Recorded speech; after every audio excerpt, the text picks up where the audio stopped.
جو ہے وہ سیکھ لو، اور حج کے جو بھی احکامات ہیں وہ رسول اللہ صلی اللہ علیہ وسلم نے سکھائے تھے۔ اتنا امپورٹنٹ وقت تھا کہ ایک ایک چیز صحابہ نوٹ کر رہے تھے، اور رسول اللہ صلی اللہ علیہ وسلم صحابہ کو سکھا رہے تھے۔ اس میں اگر آپ دیکھیں کہ اگر اونٹ جو نہر کیے تھے، اگر ان کا آپ ٹائم نکالتے نا، اگر فار ایگزامپل 5 منٹ بھی لگیں، جو 5 تو نہیں لگتے، بہت ٹائم لگتا ہے، 5 بھی کرے تو 5 گھنٹے اور کچھ 15 منٹ بنتے ہیں، جو ایک دن میں رسول اللہ صلی اللہ علیہ وسلم نے اتنا وقت اس ایک رکن پہ لگایا۔ تو آپ سوچیے کہ کتنی اس کی امپورٹنس کی سمجھ آتی ہے کہ کس طرح سے اتنا امپورٹنٹ تھا۔ اور دیکھیں رسول اللہ صلی اللہ علیہ وسلم مدینہ میں جب تھے نا، تو صحابہ کہتے ہیں کہ کوئی ایک ٹائم ایسا نہیں تھا، کوئی ایک سال ایسا نہیں تھا کہ رسول اللہ نے قربانی نہیں دی، ایون دو وہ سفر میں ہوتے تھے تو تب بھی وہ قربانی دیا کرتے تھے۔ تو اس سے بھی پتہ چلتا ہے کہ اس کی امپورٹنس دیکھیں۔ ہم یہ بھی جانتے ہیں، ہم جو سیرہ پڑھتے ہیں، کہ رسول اللہ صلی اللہ علیہ وسلم کے گھر کے حالات کیسے تھے۔ بہت دفعہ ایسا تھا کہ کھانا کی بھی چیزیں نہیں ہوتی تھی، لیکن اس کے باوجود رسول اللہ صلی اللہ علیہ وسلم پسند کرتے تھے، اور انہوں نے ہر سال قربانی بھی دی تھی۔ اللہ سبحانہ تعالیٰ ہم سب کو اتنی وسعت عطا کرے۔ صرف یہی بات میں کہوں گی کہ جب آپ قربانی دیتے ہیں تو ضرور خیال رکھیں کہ وہ لوگ جو نہیں کر سکتے یا کچھ بھی ان کے گھر پہنچائیں، کیونکہ ثواب اسی میں ہے کہ سب کے ساتھ ملا کے کھانے میں۔ اور اپنا حصہ تو ڈیفینیٹلی ہوتا ہے، لیکن آپ لوگ ضرور خیال رکھیں کہ اپنے ارد گرد اپنے کام والے اور جو بھی لوگ حقدار ہیں ان کو ضرور پہنچائیں۔ آمین ثم آمین۔ تو جناب اب ہم آتے ہیں اپنے سبق کی طرف۔ سورۃ التوبہ کی آیت نمبر 100 بہت بہت خوبصورت آیا ہے۔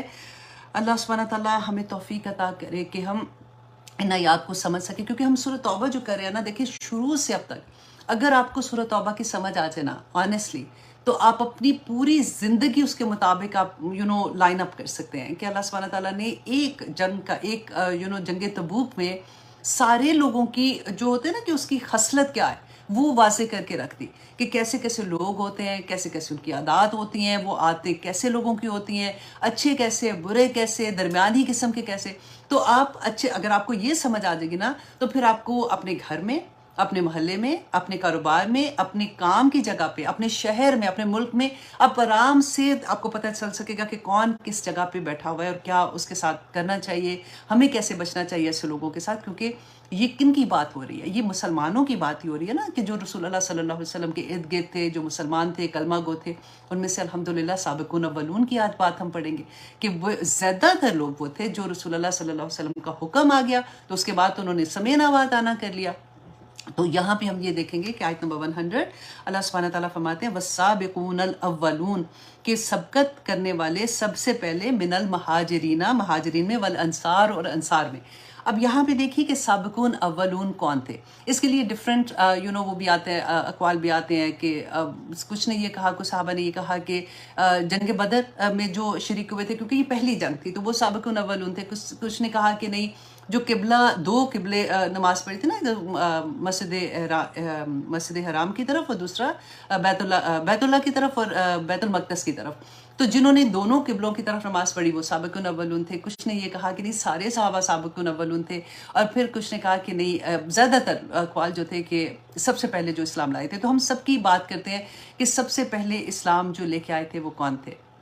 اب دیکھیے کہ رسول اللہ صلی اللہ علیہ وسلم پہ جب وحی نازل ہوتی ہے، اب سب سے پہلے جب وہ گھر واپس آتے ہیں تو جو کس کو بتایا تھا؟ اپنی بیوی کو بتایا تھا نا، حضرت خدیجہ رضی اللہ عنہا کو بتایا تھا۔ تو سب سے پہلے عورتوں میں جو اسلام لائی تھی وہ حضرت خدیجہ تھی۔ حضرت خدیجہ رضی اللہ عنہ کا اگر آپ نے سیرہ پڑھی ہے تو آپ دیکھیں کہ یہ مکہ کی امیر ترین عورت تھی، اور رسول اللہ صلی اللہ علیہ وسلم ان کا سامان تجارت لے کے جایا کرتے تھے، شام کی طرف لے کے جایا کرتے تھے۔ تو حضرت خدیجہ رضی اللہ عنہ نے جب ان کو دیکھا، ان کی ایمانداری دیکھی، ان کا سب، تو انہوں نے اپنی، کیونکہ ان کے پہلے ان کی شادی ہوئی تھی، ان کے ہسبینڈ کی وفات ہو چکی تھی، ان کے بچے بھی تھے، انہوں نے اپنے رشتہ رسول اللہ کے لیے بھیجا۔ یہاں پہ میں آپ کو خاص طور پہ اس لیے یہ بات بتا رہی ہوں کہ آج ہم مسلمان یہ سوچ بھی نہیں سکتے کہ کوئی عورت اپنا رشتہ خود بھیج سکتی ہے، یا پھر لڑکی والے رشتہ لڑکے کے گھر بھیج سکتے ہیں۔ نہیں ہوتا نا۔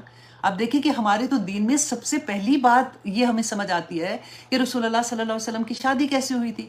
اور پھر حضرت خدیجہ نے کیسے رشتہ بھیجا تھا. تو یہ ایک جو ایک ٹیبو ہوتا ہے نا کہ لڑکی والوں مطلب سوچ ہی نہیں سکتے کہ لڑکی والوں نے خود رشتہ. ہمیشہ یہ ہوتا ہے کہ لڑکے والے دیکھنے آتے ہیں نعوذ باللہ. تو وہ نعوذ باللہ میں کیوں کہہ رہی ہوں کیونکہ یہ بڑی تکلیف دہ چیز ہوتی ہے. جن کی بیٹیاں نا وہ اچھے سے سمجھتے ہیں اس بات کو کہ جب دیکھنے آتے ہیں کھاتے ہیں پیتے ہیں اور اس کے بعد کچھ ایسی بات کہہ دیتے ہیں کہ اس لڑکی کا میں کہتی ہوں کیا حال ہوتا ہے جس کو دیکھنے کے لیے لوگ آ رہے ہوتے ہیں. تو اللہ کرے کہ ہمیں اس بات کی سمجھ آ جائے کیونکہ مسلمان نام کے ہم رہ جاتے ہیں نا. جب ہم ایسی چیزیں نہیں کر رہے ہوتے تو ہمیں پتہ ہوتا ہے کہ ہم کلچر کو امپورٹنس دے رہے ہوتے ہیں. تو آگے جا کے انشاءاللہ اس کے بارے میں بھی ہم بات کریں گے. تو حضرت خدیجہ رضی اللہ عنہا کا امیر ترین عورت تھی نا, سارے کا سارا پیسہ ان کا اسلام کی بنیادوں میں لگ گیا تھا. اتنا انہوں نے رسول اللہ کی مدد کی تھی ہر موقع پر, ہر موقع پر. اور پھر بچوں میں کون اسلام لے کے آیا تھا؟ حضرت علی رضی اللہ عنہ اسلام لے کے آئے تھے. تو کیونکہ یہ رسول اللہ صلی اللہ علیہ وسلم کے گھر پہ رہتے تھے اور یہ 5 سال کے تھے جب رسول اللہ صلی اللہ علیہ وسلم ان کو اپنے گھر لے کے آئے تھے, کیونکہ مکہ میں قحط ہوا تھا, بہت برا قحط آیا تھا کہ بڑے بڑے جو سردار تھے نا ان کو بھی بچوں کو کھلانا, اپنے گھر کے خرچہ اٹھانا مشکل ہو گیا تھا. اور ابو طالب جو تھے ان کی اولاد بھی زیادہ تھی. تو رسول اللہ صلی اللہ علیہ وسلم نے ان سے ریکویسٹ کیا تھا کہ حضرت علی کو مجھے دے دیں تاکہ میں اس کی کفالت کر سکوں. تو وہ پھر رسول اللہ کے پاس ہی پلے بڑے تھے الحمدللہ. اور کیا ان کے بارے میں کبھی آپ حضرت علی کی سیرہ پڑھ کے دیکھیں, آنیسٹلی اتنا پیار آتا ہے جس کی حد نہیں. اتنے بہادر شجاعت کے جیسے ایک میں واقعہ آپ کو سنا دیتی ہوں کہ حضرت علی جنگ خیبر تھی نا, تو اس کا ایک قلعہ تھا کاموس آئی تھنک اس کا نام تھا. وہ فتح نہیں ہو رہا تھا کیونکہ مسلمانوں کو نا عادت نہیں تھی. مکہ میں کیونکہ رہنے کی عادی تھی, پھر مدینہ میں گئے تو ان کو بڑے بڑے قلعوں کی عادت نہیں تھی. اب وہاں پہ جا گئے یہودی جو تھے وہ بڑے بڑے قلعوں میں رہتے تھے اور وہ قلعہ بند ہو کے اندر اپنا کھانا وانا سارا انہوں نے اندر سیو کر لیا تھا. تو یہ قلعہ جو تھا یہ فتح نہیں ہو رہا تھا. تو رسول اللہ صلی اللہ علیہ وسلم نے فرمایا کہ میں کل ایک ایسے انسان کو جھنڈا دوں گا جو اللہ اور اس کے رسول سے محبت کرتا ہے اور اللہ اور اس کا رسول اس سے محبت کرتے ہیں. اچھا, اب سارے تو صحابہ کہتے ہیں کہ ہم سارے اپنے اپنے چلے گئے. آئی تھنک 1600 کے قریب لوگ تھے جو جنگ خندق میں جنگ یہ جو تھی جنگ ہوئی تھی قلعہ والی جو جنگ تھی جنگ خیبر میں سارے یہ ساتھ گئے تھے. اب حضرت عمر کی اتنی پیاری بات لگتی ہے کہ حضرت عمر کہتے ہیں کہ میں گھر تو چلا گیا, واپس اپنے خیمے میں گیا, تو میں سارا وقت یہ سوچتا رہا کہ صبح کس کی باری آئے گی. تو کہتے ہیں پہلی مرتبہ ایسا تھا کہ مجھے یہ لالچ ہوئی کہ مجھے یہ نبی صلی اللہ علیہ وسلم کل میرا نام لے. تو کہتے ہیں جب میں صبح اٹھ کے جلدی تیار ہو کے سب سے پہلے پہنچا وہاں پہ, سارے صحابہ وہاں پہ پہنچے. تو کہتے ہیں میں اونچا ہو کے بیٹھ رہا تھا تاکہ میں رسول اللہ کو نظر آؤں. وجہ کیا تھی؟ کیونکہ رسول اللہ صلی اللہ علیہ وسلم نے فرمایا تھا کہ وہ بندہ جسے اللہ اور اس کا رسول بھی محبت کرتے ہیں. تو رسول اللہ نے پوچھا کہ علی نظر نہیں آ رہے. تو انہوں نے کہا کہ ان کی آنکھ میں کوئی پرابلم ہے, جیسے آنکھ ان کی خراب ہے تو اس وجہ سے وہ نہیں آیا, درد ہے ان کو. تو رسول اللہ نے ان کو بلایا, اپنا لعاب دہن جو ہے وہ اس میں لگایا تو وہ ٹھیک ہو گئے. تو رسول اللہ صلی اللہ علیہ وسلم نے حضرت علی کو وہ جھنڈا دیا کہ ان کے ہاتھ پہ یہ فتح ہوگا. تو حضرت علی کہتے جب وہ گئے تو وہ جو قلعہ تھا نا اس کا جو سردار تھا, مرحب آئی تھنک اس کا نام تھا, تو وہ بہت بہادر تھا. مطلب اس کو ایک نام تھا کہ وہ اتنا بہادر ہے کہ اس کو تو کوئی کچھ کر ہی نہیں سکتا. تو اس نے جیسے دیکھا حضرت علی کو تو اس نے بڑے اس میں آ کے کہا کہ تم آئے ہو مجھ سے لڑنے کے لیے, بھیجو کسی اور کو, یہ تم میں تو میں یوں ہی ختم کر دوں گا. تو اپنے جیسے شعر و شاعری میں بات کرتے ہیں تو اس نے اپنے بارے میں اپنی تعریف کرنی شروع کی کہ میں تو ایسا ہوں, بہادر ہوں, میں ایسا ہوں. تو حضرت علی نے کہا کہ میری ماں نے میرا نام حیدر رکھا ہے اور میں جنگل کے شیر کی طرح ہوں, جب میں جس کے دشمن پہ حملہ کرتا ہوں تو اس کو میں چھوڑتا نہیں ہوں. تو پھر انہوں نے پہلے ہی وار میں اس کو ان کا کام تمام کر دیا تھا. تو بڑی پیاری آپ حضرت علی کی کبھی بک کا پاکستان میں جو ہے خاص طور پہ آپ اسلامک بک سینٹر میں ان کی سیرہ کی کتاب لے کے آئیے گا, پڑھیے گا کہ کیا کیا کارنامے ہیں جو حضرت علی نے اسلام کے بنیادوں میں بیسیکلی کیے تھے. اور پھر حضرت ابوبکر صدیق, دوستوں میں آدمیوں میں حضرت ابوبکر صدیق تھے جو سب سے پہلے اسلام لائے تھے. اور حضرت ابوبکر صدیق کی وجہ سے پھر انہوں نے, کیونکہ دیکھیں شروع میں کم از کم 3 سال تک حکم نہیں تھا کہ اسلام کو کھلے عام اس کی تبلیغ کی جائے. وجہ کیا تھی؟ کیونکہ اب اسلام جو تھا وہ بالکل نیا تھا نا. وہ کہتے کہ لوگوں کے لیے, اور پھر مکہ کے لوگ تو اتنے سخت, وہ بت پرست تھے اس وقت, وہ بتوں کی پوجا کر رہے تھے, اللہ کو مانتے تھے. میں نے آپ کو بتایا نا حج بھی کرتے, طواف بھی کرتے تھے, اور حاجیوں کو پانی پلانا اور ان کا خیال رکھنا سب کچھ کرتے تھے. لیکن اس کے ساتھ ساتھ انہوں نے خانہ کعبہ میں بت بھی رکھے ہوئے تھے. اب اللہ یہ 3 سال تک ابھی تک یہ اسلام جو تھا یہ اوپن نہیں ہوا تھا. حضرت ابوبکر صدیق پھر صرف انہی پہ اسلام پیش کرتے تھے جن کا ان کو یہ پتا تھا کہ یہ آگے کسی کو نہیں بتائیں گے. تو ان کی کوششوں کی وجہ سے حضرت ابوبکر صدیق، حضرت طلحہ، حضرت سعد بن ابی وقاص اور حضرت عبد الرحمن بن عوف اور حضرت زبیر بن عوام جو ہے یہ اسلام لائے تھے. تو رسول اللہ صلی اللہ علیہ وسلم کی سے اتنی محبت کرتے تھے، کیونکہ یہ جب تجارت کے لیے جاتے تھے نا حضرت خدیجہ کا سامان لے کے، تو راستے میں کیونکہ حضرت ابوبکر بھی تجارت کرتے تھے، تو راستے میں ان کی آپس میں بات کرنا، ان کی دوستی ہوگی، تو پھر دوستی اتنی مضبوط ہو گئی تھی کہ دن رات کی دوستی جیسے ہوتی ہے نا ویسے تھی. تو اب کیا ہوا کہ جیسے 3 سال کے بعد حکم آ گیا کہ اب اسلام کو اوپن کر دو، اب لوگوں میں یہ پیغام دے دو. اور جیسے ہی مکہ کے لوگوں کو اب پتہ چلا، اب وہ ظلم کرنا شروع ہو گئے ان لوگوں پہ جو اسلام کا نام بھی لے رہے تھے، کہ جو یہ کہہ رہے تھے کہ بتوں کی پوجا نہیں کرو. اب حضرت ابوبکر صدیق کے چچا کا بیٹے تھے طلحہ. تو مشرکین مکہ نے پتہ کیا کیا، ایک دن ان کو دونوں کو جیسے ایک کا منہ ادھر کر کے نا رسی سے باندھ دیا اور اتنا مارا جس کی کوئی حد نہیں. لیکن ایک ہی بات بس کہتے ہیں کہ دیکھیں وہ زمانہ ایسا نہیں تھا کہ کوئی کہتا کہ میں مسلمان ہوں تو اس کی کوئی بڑی تعریف ہونی تھی یا اس کو کوئی ہار پہنائے جانے تھے. اتنا ظلم ہوتا تھا، خاندان چھوڑ دیتا تھا، ماں باپ چھوڑ دیتے تھے، وہ تو چھوڑنا تو اور بات ہے، باقاعدہ ظلم ہوتا تھا، مارا جاتا تھا. اس کے باوجود یہ لوگوں کو اللہ سبحانہ تعالیٰ جو سابقون الاولون ہیں، جن کے آگے ہم تعریف بھی پڑھیں گے کہ ان کو کیا انعامات دیا، اب دیکھیں تو صحیح ان کی قربانیاں کیا تھی. کہ حضرت ابوبکر صدیق پھر اس کے بعد جیسے وہ گھر واپس آتے ہیں اور آ کے انہوں نے ان کی اس وقت تک ان کی جو مدر تھی وہ اسلام نہیں لائی تھی، انہوں نے ان کو بڑا سمجھایا. ان کے فادر بھی ان کو کہا کرتے تھے کہ یہ تم کیا کرتے ہو، کیونکہ یہ ہر جمعے کو ایک جو غلام آزاد کراتے تھے، جو بھی جن پہ ظلم ہوتا تھا اس کو آزاد کرا دیتے تھے تاکہ اس پہ ظلم نہ ہو.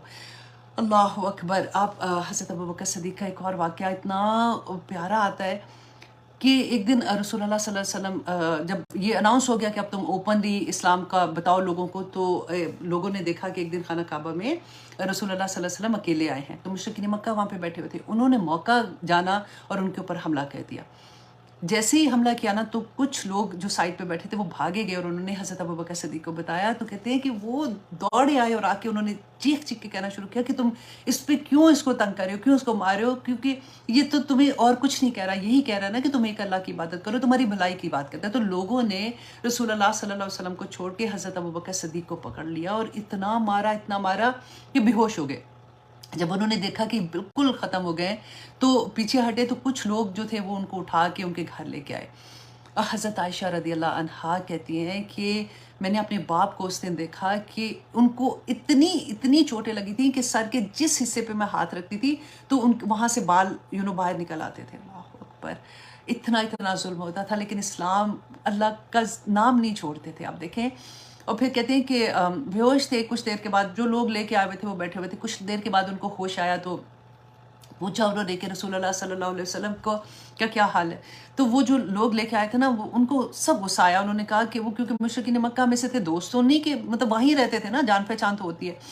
تو کہتے ہیں کہ انہوں نے کہا کہ تم ابھی بھی باز نہیں آ رہے ہو، مطلب تمہیں اتنی مار پڑی ہے. تو وہ اٹھ کے غصے سے چلے گئے. تو انہوں نے اپنی مدر سے کہا کہ آپ جا کے حضرت عمر کی بہن جو تھی نا وہ اسلام لے آئی ہوئی تھی. حضرت عمر کہ اس وقت کی بات نہیں ہے، حضرت عمر اسلام نہیں لائے تھے. تو انہوں نے کہا کہ آپ ان کو جا کے پوچھیں کہ رسول اللہ کا کیا حال ہے. تو ان کی مدر تھی، بیٹے کی محبت تھی، گئی، حالانکہ وہ اسلام نہیں لائی ہوئی تھی. وہاں پہ گئی، پوچھا جا کے تو انہوں نے بتایا کہ وہ ٹھیک ہیں اور وہ دار الندوہ میں اس وقت ہیں. وہ گھر آئی، آ کے اپنے بیٹے کو بتایا حضرت ابوبکر صدیق کو. تو انہوں نے کہا کہ میں ایک لقمہ بھی نہیں کھاؤں گا، میں پانی بھی نہیں پیوں گا جب تک میں اپنی آنکھ سے رسول اللہ کو نہیں دیکھ لوں گا کہ وہ ٹھیک ہے. کیونکہ انہوں نے دیکھا تھا نا جب وہ گئے تھے کہ کیا لوگ کر رہے ہیں، تو ان کو یہ تھا کہ اگر میرے ساتھ یہ کیا تو پتہ نہیں یہ مجھے ایسی تسلیاں دے رہے ہیں. تو پھر ان کو وہاں پہ لے جایا گیا، انہوں نے اپنی آنکھ سے دیکھا اور پھر رسول اللہ صلی اللہ علیہ وسلم نے ان کو اتنا پیار کیا. اب دیکھیں یہ لوگوں نے کیسے اسلام کی بنیادوں میں، اگر یہ لوگ نہیں ہوتے تو آج ہمارے پاس اسلام نہیں آتا نا. تو اللہ سبحانہ. اور اس کے بعد جو رسول اللہ صلی اللہ علیہ وسلم کا غلام تھے نا، حضرت خدیجہ نے ان کو خریدا تھا اور پھر وہ رسول اللہ صلی اللہ علیہ وسلم کو دیا تھا. زید بن حارثہ ان کا نام تھا. رسول اللہ صلی اللہ علیہ وسلم ان کو بالکل اپنے بچوں کی طرح پیار کرتے تھے، بلکہ شروع میں رسول اللہ صلی اللہ علیہ وسلم نے ان کو اپنا نام بھی دیا تھا. لوگ ان کو زید بن محمد کے نام سے جانتے تھے، لیکن کیونکہ اس وقت تک ابھی وہ آیا نہیں آئی تھی جس میں یہ تھا کہ اگر آپ بچہ اڈاپٹ کرتے ہیں یا لے پالک بچہ ہے یا کچھ بھی، تو اس کو آپ اپنا نام نہیں دیں، اس کے باپ کا نام ہونا چاہیے.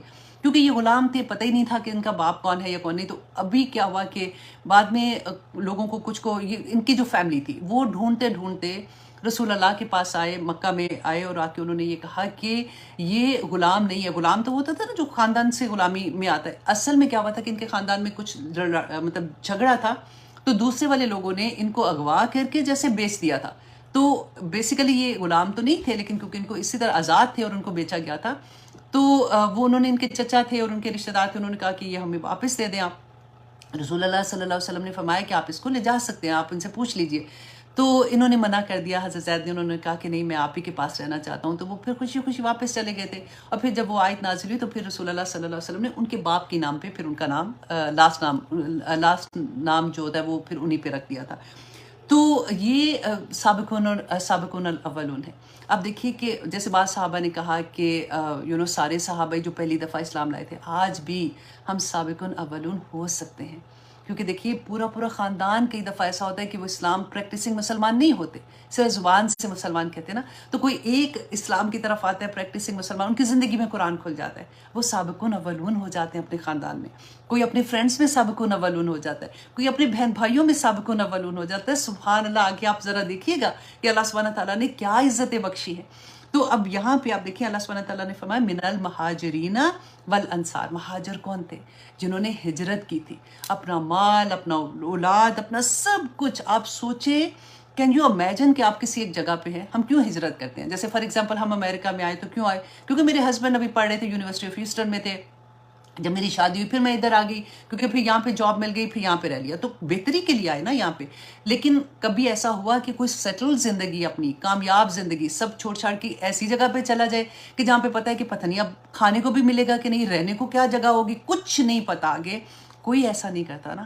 کیوں انہوں نے کیا؟ صرف اپنے رب کی خاطر، اللہ سبحانہ تعالیٰ کو راضی کرنے کے لیے انہوں نے ہجرت کی تھی. تو مہاجرین کا مقام کوئی چھوٹا نہیں ہے کہ رسول اللہ صلی اللہ علیہ وسلم نے ان کے بارے میں جو پھر کہا تھا، میں آپ کو وہ بھی بتا دیتی ہوں.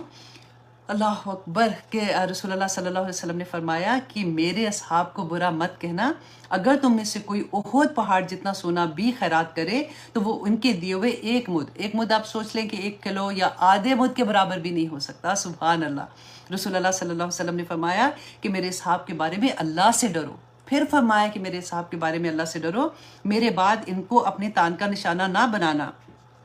جس نے ان سے محبت کی اس نے میری وجہ سے محبت کی، جس نے ان سے بغض رکھا اس نے میرے بغض کی وجہ سے ان سے بغض رکھا، اور جس نے ان کو آزادی اس نے مجھے آزادی، اور جس نے مجھے آزادی اس نے اللہ کو آزادی، اور جس نے اللہ کو آزادی وہ بہت جلد اللہ سبحانہ تعالیٰ اس کو اس کے انجام میں پہنچا دے گا. اللہ اکبر. حضرت ابن عمر رضی اللہ عنہ بیان کرتے ہیں کہ رسول اللہ صلی اللہ علیہ وسلم نے فرمایا کہ تم ان لوگوں کو دیکھو جو میرے صاحب کو، اگر تم ان لوگوں کو دیکھو جو میرے صاحب کو برا کہتے ہیں تو تم کہو کہ تمہارے شر پر اللہ کی لعنت ہو. اللہ اکبر. تو اتنا بڑا مقام تھا صحابہ کا الحمدللہ. تو ہم پورے قرآن پڑھتے جائیں، سیرہ پڑھتے جائیں تو ہمیں پتہ چلتا ہے. اب مہاجرین کے بارے میں اور پھر انصار کون تھے؟ دیکھیں جب رسول اللہ صلی اللہ علیہ وسلم نے ہجرت کا کہہ دیا نا سب کو کہ مکہ سے کہ تم ہجرت کر کے مدینہ جاؤ، تو مدینہ میں جو لوگ تھے، اور پھر رسول اللہ صلی اللہ علیہ وسلم نے مواخات مدینہ آپ نے پڑھا نا کہ ایک انصار اور ایک مہاجر کو بھائی بنا دیا تھا. انہوں نے آپ اپنے آپ کو پتہ ہے ایسے مزہ آتے جب ہم اپنے آپ کو اس جگہ پہ رکھتے ہیں. آپ جب آج رات کو سوئیں گے نا، پاکستان والے تو رات کو سو جائیں گے، ہم ذرا لیٹ سوئیں گے کیونکہ ہمارا دن ہے. آپ ذرا سوچئے گا کہ ابھی بھی آتے ہیں نا مہاجرین، تو آتے ہیں، کبھی افغانستان سے لوگ آ جاتے ہیں پاکستان میں، کبھی کہیں سے ایسا ہوتا ہے. تو کیا ہم یہ کرتے ہیں؟ وہ بھی مسلمان ہوتے ہیں، لٹ لٹا کے بھی آتے ہیں. تو کیسے انہوں نے اپنا گھر بار، اپنا کاروبار، اپنی ہر چیز آدھی کر دی، اور اتنا خیال کہ اگر ان کے پاس کھانا ہے نا تو کئی دفعہ ایسا ہوتا تھا کہ ان کو یہ ڈر ہوتا تھا کہ یہ کھانا انف نہیں ہوگا، تو خود اپنا کھانا چھوڑ دیتے تھے اور اپنے جو ان کا بھائی بنائے تھے ان کو وہ کھانا دے دیا کرتے تھے. ایسے انہوں نے اسلام کی خدمت کی تھی. اگر یہ نہیں ہوتے تو اسلام تو پنپتا بھی نہیں نا اس طرح سے. اور اب دیکھیے جب یہ لوگ آئے ہیں، جب پہلی دفعہ آئے تو یہ بیعت عقبہ میں یہ صرف 6 لوگ تھے. انہوں نے آ کے رسول اللہ صلی اللہ علیہ وسلم پہ بیعت کی تھی، اور پھر اس کے بعد جا کے مدینہ میں ان لوگوں نے پھر لوگوں کو تبلیغ کی، بتایا اسلام کے بارے میں. تو اگلی دفعہ جب یہ آئے تھے تو 70 کے قریب لوگ تھے. اور پھر رسول اللہ صلی اللہ علیہ وسلم نے حضرت مصعب بن عمیر کو انہیں قرآن سکھانے کے لیے مدینہ بھیجا تھا. اور پھر اتنے لوگ، پھر جب رسول اللہ صلی اللہ علیہ وسلم گئے تھے تو کائنڈ آف سارا مدینہ ہی تیار تھا نا رسول اللہ کو ویلکم کہنے کے لیے. تو وہ ان کی وجہ سے، حضرت مصعب بن عمیر کی وجہ سے. آپ کو پتہ ہے مصعب بن عمیر کون تھے؟ اللہ اکبر، اتنے لاڈلے اپنی ماں کے، کہتے ہیں ماں کا مطلب پیسے والے بھی تھے، اور یہ مشہور پتہ ہے کیا تھے کہ کہتے ہیں جس بازار سے گزرتے تھے نا تو لوگ پہچان جاتے تھے کہ یہاں سے مصحف گزرے ہیں، کیونکہ خوشبو ایسی آتی تھی، ان کے کپڑے چمک والے ہوتے تھے، مطلب ہوتے فریش کپڑے پہنے ہوئے، خوشبوؤں سے بھرے ہوئے. اور جب یہ اسلام لے کے آئے ہیں نا، اللہ اکبر، اتنا ان کا برا حال ہو گیا ہوا تھا، کیونکہ ماں نے چھوڑ دیا، پہلے تو بہت کہا، منع کیا، پھر جیسے بھی انہوں نے کوشش کی کہ یہ کسی طرح سے اسلام سے ہٹ جائے، کھانا نہیں دیتے تھے، ان کو باندھ کے رکھا. اس کے بعد پھر کہتے ہیں کہ یہ جب ان کی شہادت ہوئی تھی جنگ میں، تو رسول اللہ صلی اللہ علیہ وسلم بہت پیار کرتے تھے ان کو، تو اتنا بھی کفن کا کپڑا نہیں تھا کہ پورا کفن ان کو پہناتے. اگر اوپر والا حصہ کور کرتے تھے تو پاؤں ننگے ہو جاتے تھے، پاؤں کور کرتے تھے تو اوپر والا حصہ ننگا ہو جاتا تھا. اللہ اکبر. تو ایسے ایسے لوگوں نے اسلام میں اپنی جانیں دی ہیں، کچھ بھی نہیں، مطلب پیچھے تو سارا کچھ تھا نا، ماں باپ تھے، پیسہ تھا، عزت تھی، وہاں بھی سارا کچھ تھا نا، لیکن صرف ایک اللہ کی خاطر، رسول اللہ صلی اللہ علیہ وسلم کی محبت کی خاطر سب کچھ چھوڑ دیا، قربان کر دیا، سمینا واتانہ کرنے والے بن گئے. اس سورہ میں ہمیں ایک کردار، ایسا ایسا کردار ملے گا جو ہماری زندگیاں بدل دے گا، کہ ہمیں سمجھ آئے گی کہ او مائی گاڈ ہم کیا کر رہے ہیں. ہم تو اپنی پسند کی زندگیاں کی بس یہ میں کر سکتی ہوں، یہ میرے سے نہیں ہوتا. ہم نے تو جن کی زندگیوں میں قرآن کھل جاتا ہے، میں بار بار آپ سے یہ کہتی ہوں کہ آپ کی زندگیوں میں قرآن کھلا ہے نا، تو اپنے کسی ایک دوست کی زندگی میں قرآن کھول دیں، اپنے کسی بچے کی زندگی میں قرآن کھول دیں، اپنے ہسبینڈ کی زندگی میں قرآن کھول دیں. بس آپ کا کوئی کام نہیں رہے گا، اس کے بعد قرآن خود ہی سے ان کو بتا دے گا کہ انہوں نے کیا کرنا ہے کیا نہیں کرنا. بڑے نصیب والے وہ لوگ ہوتے ہیں الحمدللہ. آپ اپنے آپ کو دیکھیے کہ جن کی زندگیوں میں قرآن کھل جاتا ہے. سبحان اللہ. اللہ سبحانہ تعالیٰ ہم سب پہ اپنی رحمتیں کرے. اللہ اکبر. اور آگے دیکھیے اللہ سبحانہ تعالیٰ فرماتے ہیں، اب یہ والی آیا بڑی پیاری ہے، کیونکہ یہ ایسے لگتا ہے کہ ہمارے بارے میں اللہ سبحانہ تعالیٰ نے فرمایا کہ والذین، اور وہ لوگ جو اتبعوہم، والذین اتبعوہم، اور وہ لوگ جنہوں نے پیروی کی ان کی بِإحسان، احسان کے ساتھ. احسان کے ساتھ، احسان کس کو کہتے ہیں؟ کہ جو حق سے زیادہ دے دینا، جتنا کرنا تھا نا انہوں نے اس سے بھی زیادہ کوشش کی کہ ان کی پیروی کی. کن کی؟ صحابہ کی، جو سابقون اولون تھے، ان کی پیروی کی. تو پیروی کرنے والے تو دیکھیں نا، جب تک دنیا ہے اور جو بھی پیروی کرتے رہیں گے وہ اسی میں ہی آ جائیں گے نا. تو آپ صرف اتبعو جو ہے نا، اس کو آپ انڈر لائن کریں. اب ہمیشہ جب کلاس میں ہوتے ہیں نا، اپنے مصحف ضرور کھولا کریں سامنے رکھ کے. پھر آپ جب سنیں گے نا، آنیسٹلی آپ کو جو سمجھ آئے گی، اور پھر جو دل میں بات آتی ہے نا، وہ کمال ہوتا ہے کہ پھر بندہ عمل کرنا بہت آسان ہو جاتا ہے. تو آپ کو میں کیا کہہ رہی تھی کہ آپ نے اتبعوہم، اس کو اپنے سرکل کرو کہ اتباع کس کی. آج میں اپنے آپ سے میں کویسچن کروں کہ میں کس کی اتباع کر رہی ہوں، رائٹ؟ مجھے کس کی اتباع کرنا پسند ہے، یہ کویسچن میں اپنے آپ سے پوچھوں کہ مجھے کون سا لائف سٹائل پسند ہے، میں کس کی طرح بننا چاہتی ہوں. آج ہم نے اپنے ہیروز ہی بدل دیے. میں اپنا سارا کچھ، ہماری زندگی جو ہوتی ہے نا، وہ جن کو ہم اپنا ہیرو بناتے ہیں نا، یا ہیروئن سمجھتے ہیں، جو ہمارے آئیڈیل ہوتے ہیں کہ مجھے ایسا دکھنا ہے، مجھے ایسا لگنا ہے، مجھے اس طرح کا کام کرنا ہے، تو وہ لوگوں کے مطابق پھر ہماری زندگیاں بدلتی ہیں. لیکن بدقسمتی سے آپ یہ دیکھیں کہ اپنے آپ کو دیکھیں کہ جب آپ کی زندگی میں قرآن نہیں کھلا تھا، اس سے پہلے آپ کے ہیرو کون تھے؟ تو وہ لوگ جو آگے اتنے لوگ، جن ہماری نسلوں کی نسلیں پڑی ہوئی ہیں، اور ہمارے جاننے والے، ہمارے ارد گرد کے لوگ، ان کے ہیرو کون ہیں، ان کے آئیڈیل کون ہیں. اللہ سبحانہ تعالیٰ یہاں پہ کیا فرما رہے ہیں؟ ہم نے کس کی پیروی کرنی ہے؟ سابقون الاولون کی پیروی کرنی ہے. اور ہم کس کی پیروی کر رہے ہیں؟ اللہ اکبر. تو اللہ سبحانہ تعالیٰ فرماتے ہیں کہ وہ لوگ جنہوں نے پیروی کی ان کی احسان اچھے طریقے سے، زیادہ بہتر طریقے سے، ان کا انعام اللہ سبحانہ تعالیٰ، ان دونوں کا، سابقون اولون اور جنہوں نے پیروی کی، الحمدللہ مبارک ہو. آنیسٹلی ایسی آیتیں پڑھ کے اتنا پیار آتا ہے، اپنے اوپر ہی پیار آنا شروع ہو جاتا ہے کہ یا پاک پروردگار، ہم تو اس قابل ہی نہیں تھے، آپ نے کیسے ہمیں چن لیا ان لوگوں میں کہ ہماری زندگیوں میں قرآن کھل گیا، اور پھر ہم کوشش کرنے لگے. میں مانتی ہوں، میں اپنے آپ سے بھی کہتی ہوں کہ ہم 100% نہیں کر پاتے نا، لیکن الحمدللہ توبہ کرنے والے ہو گئے. الحمدللہ سمجھ آنی شروع ہوگی کہ کہاں پہ غلطی ہو رہی ہے، اور پھر ایک دم سے مڑتے ہیں وہاں سے. کوشش جہاد کریں، اپنے نفس کے ساتھ جہاد کریں. یہ بہت بڑی اللہ سبحانہ تعالیٰ کا کرم ہو جاتا ہے. ورنہ تو بعض لوگوں کو دیکھیں پوری زندگیاں، آخری سانس تک بھی اللہ سبحانہ تعالیٰ توفیق نہیں دیتے کہ وہ توبہ کر لیں. تو اللہ سبحانہ تعالیٰ جس کی زندگی میں قرآن کھول دے، اس سے بڑا کیا کرم ہوگا نا. اب اس کا انعام آپ دیکھیں کہ جو صحابہ کی پیروی کر رہے ہیں، جو ان کی پیروی کر رہے ہیں، جو سابقون اولون ہے، اللہ سبحانہ تعالیٰ فرماتے ہیں رضی اللہ عنہم ورضوا عنہ، کہ اللہ ان سے راضی اور وہ اللہ سے راضی. سبحان اللہ. وہ اللہ سے راضی کہ اللہ سبحانہ تعالیٰ تیرا ہر حکم جو جو کچھ آپ نے کہا ہے نا، اللہ سبحانہ تعالیٰ مجھے سمینا و اطاعنا کرنے والا بنا دے، اور اللہ سبحانہ تعالیٰ اس سے راضی. اللہ سبحانہ تعالیٰ جس بندے سے راضی ہو جائیں تو اس کا تو کمال، دنیا بھی اس کی آباد اور اس کا آخرت بھی آباد ہوگی. اور یہی چیز دیکھیں ہم نے پڑھتے ہیں نا، سورۃ فجر کی آخری آیت ہے، بہت پیاری ہے، یا ایتھا النفس المطمئنہ. بالکل یہی بات اللہ سبحانہ تعالیٰ نے اس میں کہی کہ وہ نفس جو مطمئن نفس ہے، یا ایتھا النفس المطمئنہ ارجعی الی ربک راضیۃ مرضیہ فادخلی فی عبادی وادخلی جنہ، کہ تو میرے نیک بندوں میں شامل ہو جا اور میری جنتوں میں، میرے باغات میں داخل ہو جا. وہ نیک روح کو اللہ سبحانہ تعالیٰ دیکھیں جب جان نکلتی ہے نا بندے کی، تو جس وقت غائب کے پردے کھل جاتے ہیں، آخری وقت ہوتا ہے، انسان بات نہیں کر سکتا، اس کو سب نظر آنا شروع ہو جاتا ہے. آپ دیکھیں کہ اس وقت خوشخبریاں یوں آنی شروع ہو جاتی ہیں کہ اللہ سبحانہ تعالیٰ جنت سے، ہم تو دنیا کا کفن پہنتے ہیں نا، لیکن ہماری روح کو جنت سے خوشبو میں بسا ہوا ہمارا کفن آتا ہے. اور پھر فرشتے ہمیں کس طرح سے اپنے ہاتھوں میں اٹھا کے آسمان دنیا پہ لے کے جاتے ہیں، ہر جتنے ساتوں کے ساتوں آسمان پہ فرشتے جیسے ہمیں ویلکم کہتے ہیں.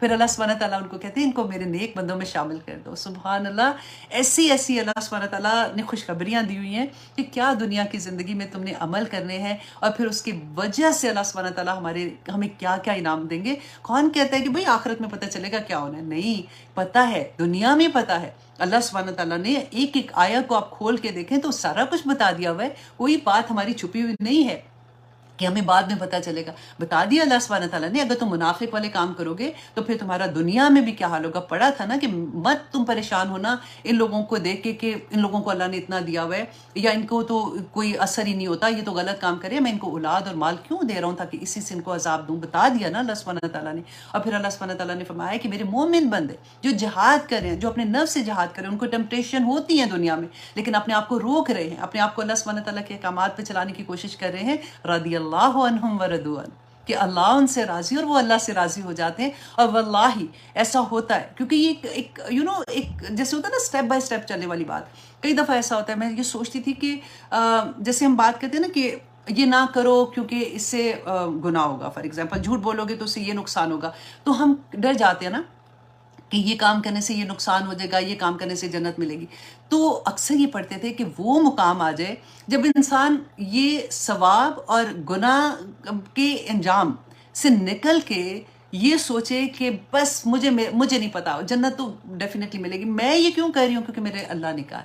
میں یہ کیوں کر رہی ہوں؟ میرا رب مجھ سے راضی ہوگا. میں یہ کیوں نہیں کر رہی ہوں؟ کیونکہ میرے اللہ سبحانہ تعالیٰ کا حکم ہے. اس کو یہ نہیں ہوتا کہ میں نے یہ کیوں کرنا ہے یا کیوں نہیں کرنا، کیونکہ اس کا یہ نقصان ہوگا، اس کا یہ فائدہ ہوگا. جیسے ہمیں عادت ہوتی ہے نا کہ سائنس میں ہم نے پڑھا کہ اگر وضو کرنے کے کیا کیا فائدے ہیں تو ہم بڑے موٹیویٹ ہو جاتے ہیں. یہ پہلا سٹیپ ہے. یہ ایسا نہیں ہے کہ وہ ہر ایک پہ آئے گا. یہ اس سٹیپ کے بعد ہی اگلا سٹیپ آئے گا کہ اچانک، آنیسٹلی محنت بھی نہیں کرنی پڑے گی آپ کو، اچانک ایک دن آپ کو یہ لگے گا کہ یہ چیزیں میٹر نہیں کرتی ہیں. جنت دوزخ انشاءاللہ آخر میں ملے گی. تو اس سٹیپ کے بعد والا سٹیپ جو ہوگا نا کہ میرا رب مجھ سے راضی ہے، میں جو بھی کام کر رہی ہوں میں اپنے رب کی خوشی کے لیے کر رہی ہوں، اور جس کا رب راضی ہو گیا اس کو تو سارا کچھ مل گیا نا، کمال ہو جاتا ہے. تو یہ ساری چیزیں انسان کی زندگی میں آتی ہیں. دیکھیں پہلا سٹیپ جب ہوتا ہے نا، جیسے سیڑھی پہ چڑھو، بچہ نیا نیا چلنا سیکھتا ہے، کبھی گرتا ہے کبھی کھڑا ہوتا ہے، گرتا ہے کھڑا ہوتا ہے. بالکل ایمان میں بھی ہمارا وہی حال ہوتا ہے. ایک تو ہوتا ہے کہ جو بچپن سے ہی اس طرح کے گھرانوں میں تو سبحان اللہ میں کہتی ہوں، ان کو تو ملتے ہیں تو میرا دل چاہتا ہے میں ان کو گلے لگا لوں ایک دم سے، کہ کیا تربیت پائی ہوگی. وہ ماں باپ جنہوں نے ایسی اولادیں پیدا کی جو شروع سے انہوں نے جہاد کیا، اپنے بچوں کو اللہ کے دین پہ چلایا سب کچھ. لیکن بہت سے لوگ ہماری طرح کے جن کی زندگیوں میں قرآن بعد میں کھلا، تو جو کوشش کر رہے ہوتے ہیں نا شروع میں، کبھی گرتے ہیں کبھی کھڑے ہوتے ہیں، کبھی لوگوں سے ڈرتے ہیں، کبھی اپنے آپ سے ڈر رہے ہوتے ہیں، کبھی نفس ڈرا رہا ہوتا ہے، کبھی اپنی خواہشات سے پریشان ہوتے ہیں. یہ سارا کچھ ہوگا، اس سے ڈرنا نہیں ہے بالکل بھی کہ ہائے یہ میرے ساتھ کیوں ہو رہا، وہ کیوں ہو رہا. ایک چیز نہ بس ذہن میں رکھیں، میرا اللہ مجھ سے خوش ہوگا. اور انشاءاللہ دیکھیں جب یہ سمجھ آ جاتی ہے نا کہ دنیا کی زندگی ابھی تو فار ایگزامپل اپنے آپ کو آپ رکھ کے دیکھیے کہ آپ اپنے 30 سال کے یا 40 سال کے، تو 40 سال گزر گئے. اگلے اگر 40 سال میں نے سارے اللہ کے احکامات پورے کرنے کی کوشش کی، غلطی ہوگی توبہ کر لوں گی اور اللہ سبحانہ تعالیٰ توفیق دیں گے تو میں کوشش کرتی رہوں گی، تو میرا رب مجھ سے راضی ہو جائے گا.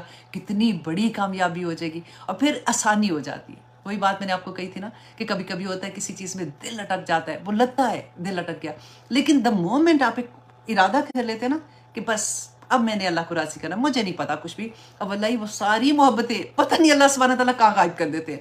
اور خود ہی سے حیرت ہوتی ہے کہ یہ میں ہوں. مجھے تو یہ بڑی پسند ہے. فار ایگزامپل مجھے ونڈو شاپنگ کرنے کا شوق تھا، میں ایسے ہی بور ہو رہی ہوں، چلو جی شاپنگ کرنے مال میں نکل گئے، پیسے نہیں بھی ہیں، چلو جی اچھی اچھی چیزیں دیکھیں گے دل خوش ہو جائے گا۔ اچانک یہ لگتا ہے کہ یہ تو بڑی بیوقوفی ہے، میں تو نہیں جا رہی ہوں، ایسے ہی ضائع کرنے کا ٹائم ہے، میں گھر میں یہ کام کروں۔ وہ خود ہی سے چیزیں ڈیولپ ہونی شروع ہو جاتی ہیں، اور ہمیں جیسے لگتا تھا نا پہلے جب ہم قرآن نئی زندگی میں کھلتا تھا ہمیں لگتا تھا یہ کتنے بور ہیں، ان کی زندگی میں کیا فن ہے، سارا وقت ایسے کرتی رہتی ہیں، پتہ ہی نہیں ہوتا کہ وہ تو اپنی 24 گھنٹے کسی اور انجوائمنٹ میں بیٹھے ہوئے ہیں، وہ تو کسی اور لذت میں بیٹھے ہوئے ہیں، وہ تو اللہ سبحانہ تعالیٰ کو خوش کرنے کے چکر میں بیٹھے ہوئے ہیں، تو یہ پتہ ہی نہیں چلتا۔ یہ راستہ اتنا خوبصورت راستہ ہے کہ جس کو اللہ سبحانہ تعالیٰ اس کا ٹیسٹ کروا دینا، وہ کہتے ہیں نا جس نے آم نہیں کھایا اس کو کیا پتا کہ آم کیسے، کہتے جس نے ایمان نہیں چکھا اس کو پتہ ہی نہیں کہ ایمان کی حلاوت کیا ہے۔ رضی اللہ عنہم ورضوا عنہ، اور اللہ سبحانہ تعالیٰ فرماتے ہیں وَأَعَدَّ، اللہ اکبر، اور تیار کر رکھا ہے لہم، ان کے لیے، جنات تجری تحتها الانہار خالدین فیہا ابدا۔ کتنی بڑی بات ہے، جناب باغات تیار کیے ہوئے ہیں رب نے، اللہ سبحانہ تعالیٰ نے ان کے لیے۔ اور پھر وہی بات میں نے پہلے بھی آپ کو کہی تھی نا کہ خالدینہ کی بھی ہوتا ہے تو اس کا یہ مطلب ہوتا ہے ہمیشہ رہیں گے، آبادہ، ہمیشہ ہمیشہ وہ اس کے اندر رہیں گے۔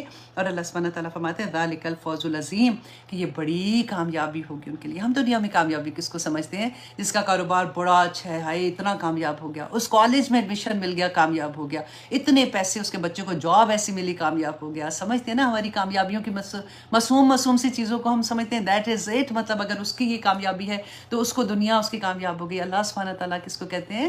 کہ جو سابقون اولون ہیں اور جو ان کی پیروی کرتے ہیں، جو اللہ سبحانہ تعالیٰ کے حکم کو ماننے والے ہیں، جو کوشش کر رہے ہیں، جو جہاد کر رہے ہیں اپنے نفس کے ساتھ، اللہ سبحانہ تعالیٰ فرماتے ہیں بہت بڑی کامیابی ان کو ملے گی دنیا میں بھی اور آخرت میں بھی۔ اور آگے دیکھیے آیت نمبر 101، اللہ سبحانہ تعالیٰ فرماتے ہیں وَمِمَّنْ حَوْلَكُمْ، اور ان میں سے جو تمہارے آس پاس ہے، من الاعرابی، بدوؤں میں سے، منافقون، کچھ منافق ہیں۔ اب آپ دیکھیے کہ پہلے ہم نے سابقون اولون کا وی آئی پی، بالکل کہتے ہیں نا جو وی آئی پی کلچر کو ہم نے پڑھ لیا کہ اللہ سبحانہ تعالیٰ کے پاس سب سے زیادہ امپورٹنٹ کون سے لوگ ہیں، تو اب اللہ سبحانہ تعالیٰ نے سب سے نیچے جو درک میں ہوں گے نا، جیسے دوزخ بھی پناہ مانگتی ہے، ان کی اب بات کی اللہ سبحانہ تعالیٰ نے کہ نبی صلی اللہ علیہ وسلم کو اللہ سبحانہ تعالیٰ فرماتے ہیں کہ تمہارے ارد گرد اعراب جو دیہاتی بدو ہیں ان میں منافق ہیں، ومن اہل المدینہ تھی، اور مدینہ میں بھی کچھ رہنے والے، مطلب شہروں میں رہنے والے، مردو، وہ اڑ گئے ہیں، علی النفاق، نفاق پر، کہ وہ جو مدینہ کے رہنے والے، اب کیا تھا، عبداللہ بن ابی بھی تو مدینہ میں تھے نا، کہ جو پہلے سے وہاں تھے، اور آپ کو یاد ہے کہ یہ جب بدر میں گئے تھے احد میں، احد میں 300 لوگوں کو لے کے یہ واپس آ گئے تھے، تو 300 لوگ جو ساتھ گئے تھے وہ مسلمان تھے، لیکن ابھی ان کا ایمان اتنا پکا نہیں تھا، دل میں ابھی یہ تھا، کیونکہ عبداللہ بن ابی جو تھا وہ جب رسول اللہ صلی اللہ علیہ وسلم مدینہ آئے تھے، میں نے آپ کو پہلے بھی بتایا تھا نا، میں اس لیے بار بار ریپیٹ کر دیتی ہوں کہ بہت سے لوگ ہیں جو پہلی دفعہ سن رہے ہوتے ہیں تو ان کو پھر وہ بھی انجوائے کرتے ہیں بیسیکلی کہ سیرہ ان کو بھی سمجھ آنی شروع ہوتی ہے، تو اس کی تاج پوشی ہونے والی تھی، اور یہ سردار تھا مدینہ کا، تو رسول اللہ صلی اللہ علیہ وسلم آئے تو لوگوں کی ساروں کی دھیان رسول اللہ کی طرف آ گیا، تو بیسیکلی ہی واز دا امام، تو وہی لوگوں کو اس کو بہت تکلیف یہ ہوئی کہ یہ تو میری تاج پوشی ہونے والی تھی، یہ کیا ہوا، تو اندر سے وہ بہت خار کھاتا تھا رسول اللہ سے، ایون دو وہ مسلمان ہو گیا تھا، لیکن پھر بھی اس کے دل میں نفاق تھا، اور اللہ سبحانہ تعالیٰ نے اس کا نفاق کھول کے سامنے رکھ دیا تھا۔ تو یہی اللہ سبحانہ تعالیٰ فرماتے ہیں، اب یہ اگلی بات آپ نے غور سے سننی ہے، کیونکہ بہت سے لوگوں کے نا بڑے عجیب سے کانسیپٹ ہوتے ہیں بہت سی چیزوں کے بارے میں۔ اللہ سبحانہ تعالیٰ رسول اللہ صلی اللہ علیہ وآلہ وسلم سے کیا فرما رہے ہیں؟ لا تعلمہم، نہیں آپ جانتے انہیں، نحنو انہیں، نعلمہم ہم جانتے ہیں انہیں۔ پھر سے پڑھیے، اس کو انڈر لائن کیجئے کہ اللہ سبحانہ تعالیٰ رسول اللہ صلی اللہ علیہ وسلم سے فرما رہے ہیں لا تعلمہم نحن نعلمہم، کہ آپ نہیں جانتے انہیں، ہم انہیں جانتے ہیں۔ تو اس سے کیا پتہ چلتا ہے کہ رسول اللہ صلی اللہ علیہ وسلم کو بھی غائب کا کلی علم نہیں تھا، جتنا اللہ سبحانہ تعالیٰ جس طرح جس وقت جس طرح چاہتے تھے رسول اللہ صلی اللہ علیہ وسلم کو وحی کے ذریعے بتا دیتے تھے، لیکن کلی علم جو ہے وہ صرف اللہ سبحانہ تعالیٰ کے پاس ہے۔ اسی لیے یہ آیت کو میں آپ کو انڈر لائن کرا رہی ہوں، کیونکہ آج کل کے زمانے میں ہم کیا کرتے ہیں، وہ جو میرے پیر صاحب ہیں نا، ان کو سارا پتہ ہے. ان کے پاس میں گئی تھی، انہوں نے بتا دیا تھا کہ تمہارے گھر میں فلاں فلاں بندہ ہے نا، اس نے تمہارے ساتھ یہ کیا، اس نے فلانے نے تمہارے ساتھ جادو کیا تھا، اس نے تمہارے اتنا ایسی چیزیں ہمارے دماغوں میں ہوتی ہیں. اور اگر کسی کو آپ کو نا ان کو سمجھ بھی نہیں آتی، وہ لڑنے مرنے کے لیے تیار ہو جاتے ہیں کہ آپ نے اتنی بڑی بات کیسے کہہ دی. تو اللہ سبحانہ تعالیٰ رسول اللہ صلی اللہ علیہ وسلم سے فرما رہے ہیں لا تعلمہم نحن نعلمہم، آپ نہیں ان کو جانتے، ہم جانتے ہیں. دیکھیے رسول اللہ صلی اللہ علیہ وسلم کی تو فراست اتنی تھی، رسول اللہ صلی اللہ علیہ وسلم جان سکتے تھے نا ان کی نشانیوں سے، لیکن یہ اتنے پکے تھے اپنے نفاق میں، انہوں نے اتنا کور چڑھایا ہوا تھا کہ عام بندہ نہیں پتہ لگ سکتا تھا، کیونکہ وہ نماز بھی پڑھتے تھے رسول اللہ کے پیچھے، وہ نیکی کے کام بھی کر رہے ہوتے تھے، لیکن جہاں پہ بھی مسلمانوں کو نقصان پہنچانے کی بات آتی تھی وہاں پہ وہ بھی کر لیتے تھے. لیکن وہ پھر وہی بات کے آگے بہانے، ہم نے پڑھا نا یا تاجرونا، اس جو 11ویں پارے کے شروع میں پڑھا تھا، بہانے کہ نہیں ہمارا تو یہ مقصد، ہمارا تو وہ مقصد، ہم تو اس لیے نہیں کریں، ہم اس لیے کریں. تو وہی اللہ سبحانہ تعالیٰ نے یہاں پہ ان کی وہی خصلت بیان کر دی. تو پھر اللہ سبحانہ تعالیٰ فرماتے ہیں سنعذبہم، ان قریب ہم ان کے عذاب دیں گے، مرتین، 2 بار، ثم پھر یردون الی عذاب عظیم، پھر ہم ان کو لوٹا دیں گے عذاب عظیم کی طرف. اب دیکھیے کہ پہلے ان کو اللہ سبحانہ تعالیٰ نے فرمایا کہ 2 عذاب ملیں گے، پھر تیسرا ثم پھر ان کو جو آخرت کا عذاب ہے نا پھر ملے گا. تو یہ 2 عذاب کون سے ہیں؟ اس کے بارے میں بھی صحابہ کے ڈفرینٹ اقوال ملتے ہیں ہم لوگوں کو، کہ جس میں زیادہ تر میں جو پڑھی تھی کہ ان میں یہ تھا کہ دیکھیں دنیا میں ان کو کیا عذاب ملے گا، کہ ان کو ان کے جو ہم نے وہ آیت 2 دفعہ پڑھی نا سورۃ توبہ میں کہ ان کو اولاد اور ان کے مال سے عذاب دوں گا، اور ان کی وہ حالت جو تھی. اور پھر دوسرا عذاب کون ہوگا؟ جو قبر کا عذاب ہوگا، کیونکہ ابھی آخرت کا عذاب تو پھر سما والی کے بعد آتا ہے نا، کہ ان کو قبر میں بھی عذاب دیا جائے گا جو وہ دنیا میں عمل کرتے تھے. اللہ اکبر. اور آگے دیکھیے آیت نمبر 102 میں اللہ سبحانہ تعالیٰ فرماتے ہیں وآخرون، اور کچھ دوسرے بھی ہیں، اعترفوا، جنہوں نے اعتراف کیا بذنوبہم، اپنے گناہوں کا. اب یہاں پہ آپ پھر سے انڈر لائن کیجیے اعترافو کو، کیونکہ یہ چیز سمجھنی بہت ضروری ہے اس آیہ میں کہ اللہ سبحانہ تعالیٰ نے فرمایا، پہلے تو بتا دیا نا کہ سابقون اولون کون ہے، اور پھر جو ان کی پیروی کرتے ہیں، پھر اس کے بعد بتا دیا کہ یہ منافق جو یہ اڑ گئے اپنے نفاق میں، اور یہ کون لوگ ہیں. اور اب اللہ سبحانہ تعالیٰ فرما رہے ہیں کہ کچھ اور بھی لوگ ہیں. اب دیکھیں یہ سارا کچھ ہمیں سمجھ آ جاتا ہے نا، پورا ایمان کا لیول کھل جاتا ہے کہ کس لیول پہ ایمان ہوتا ہے. اور یہ کیونکہ سارے مسلمانوں کی ڈفرینٹ طرح سے اللہ سبحانہ تعالیٰ بیان کرے نا، کہ انہوں نے اعتراف کر لیا اپنے گناہوں کا، خلقو، انہوں نے ملا دیے عملاً، کچھ عمل صالحہ نیک، و آخرہ، اور دوسرے سیئہ، اور کچھ اپنے برے اعمال. کہ یہ اب کون سے لوگ تھے جنہوں نے اپنے خلط ملت کر دیے اپنے نیک اعمال اور اپنے برے اعمال. ایسے نہیں لگتا کہ ہمارے بارے میں بات ہو رہی ہے کہ نیک اعمال بھی تھے اور برے اعمال بھی تھے، سب غلط ملت ہو گئے. اور پھر آگے دیکھیے گا کہ اللہ سبحانہ تعالیٰ کی محبت کی انتہا ملے گی ہم لوگوں کو، کہ یہاں پہ سب سے پہلے تو انہوں نے اعتراف کیا. یہ کون سے لوگ تھے؟ جب جنگ تبوک کے لیے نکلے تھے نا صحابہ، جو پیچھے رہ گئے تھے، اللہ سبحانہ تعالیٰ نے فرمایا کہ یہ جو منافق ہیں یہ پیچھے رہ گئے. ان میں سے کہتے کہ 10 ایسے صحابہ تھے جو منافق نہیں تھے، لیکن اپنی سستی کی وجہ سے وہ نہیں گئے. اب آپ نے یہ بھی غور کرنا ہے، تھے صحابہ نیک، ایمان تھا، اسلام بھی تھا، سب کچھ تھا، لیکن سستی کی وجہ سے رسول اللہ کے حکم کو ماننے سے پیچھے رہ گئے تھے. اب کیا ہوا کہ اللہ سبحانہ تعالیٰ نے فرمایا کہ ایسا ممکن ہے، اصل اللہ ممکن ہے کہ اللہ ان یتوب علیہم، کہ وہ مہربان ہو ان پر، ان اللہ غفور الرحیم، کہ اللہ بخشنے والا اور رحم کرنے والا ہے. اب کیا ہوا تھا کہ یہ جو صحابہ تھے نا، جو 10 میں سے 7 صحابہ جو تھے، جیسے ان کو پتہ چلا کہ رسول اللہ صلی اللہ علیہ وسلم واپس آ رہے ہیں تبوک سے، تو ان کو ایک دم سے گلٹ ہونا شروع ہو گیا، کیونکہ 15 دن کا سفر تھا جانے کا، 15 دن کا آنے کا، اور 20 دن رسول اللہ صلی اللہ علیہ وسلم وہاں پہ رہے تھے. اب اس کے بعد جیسے واپسی کا وقت آیا، ان کو پتہ چلا کہ مسلمان واپس آ رہے ہیں کامیابی کے ساتھ، تو اب ان کو تو پریشانی لگ گئی کہ یہ ہم سے کیا گناہ ہو گیا، ہم نے کیا کر لیا، ہم تو سستی کے ہمارے پیچھے بیٹھ گئے. تو انہوں نے، ایک صحابی تھے ابو لبابہ ان کا نام تھا، تو ابو لبابہ رضی اللہ عنہ جو تھے، وہ اور ان کے ساتھ جو تھے نا، یہ انہوں نے مسجد نبوی میں جا کے اپنے آپ کو ستونوں کے ساتھ باندھ دیا، رسیوں کے ساتھ باندھ دیا، اور رونا بالکل کہ اب ہمیں تو جب تک رسول اللہ نہیں کھولیں گے ہم نے یہاں سے نہیں جانا، اور ہم بس اپنے آپ کو بیسیکلی اپنے جو گناہ ہو گیا تھا، رسول اللہ کی بات نہیں مانی تھی، اس کا کفارہ کرنے کے لیے کہہ رہے تھے. تو انہوں نے کہا کہ جب تک رسول اللہ ہمیں نہیں کھولیں گے ہم نے نہیں یہاں سے اپنے گھر میں جانا، اور بس ہم بھوکے پیاسے نہ کھانا کھائیں گے نہ کچھ کریں گے، بس اپنے آپ کو انہوں نے اس طرح سے کر لیا. اب رسول اللہ کی عادت تھی جب وہ واپس آتے تھے تو مسجد نبوی میں 2 نفل پڑھتے تھے، تھوڑی دیر بیٹھتے تھے صحابہ سے بات کر کے، پھر وہ گھر جاتے تھے. رسول اللہ نے پوچھا صلی اللہ علیہ وسلم کہ یہ کون لوگ ہیں؟ انہوں نے کیوں اپنے آپ کو باندھا ہوا ہے؟ تو صحابہ نے بتایا کہ یہ ابو لبابہ ہیں اور ان کے دوست ہیں، یہ وہ لوگ ہیں جو تبوک میں نہیں گئے تھے، تو انہوں نے اپنے آپ کو مطلب ان کو احساس ہوا کہ ان سے غلطی ہوگی، تو انہوں نے اپنے آپ کو سزا کے طور پہ باندھا ہے۔ اور وہ یہ کہہ رہے ہیں کہ جب تک رسول اللہ ہمیں نہیں کھولیں گے، ہم نے نہ کھانا ہے نہ پینا ہے، ہم اسی طرح سے اپنے آپ کو سزا دیتے رہیں گے۔ رسول اللہ صلی اللہ علیہ وسلم نے فرمایا کہ میں ان کو نہیں کھولوں گا جب تک مجھے اللہ کی طرف سے وحی نہیں آ جاتی، اللہ کی طرف سے اجازت نہیں آ جاتی، کیونکہ آپ کو یاد ہے نا کہ راستے میں وحی آ رہی تھی منافقین کے بارے میں، آپ نے سے بات نہیں کرنی، استغفار نہیں کرنا، جنازے پہ نہیں کرنا جانا، ان کے وہ ساری وحی تو آ رہی تھی۔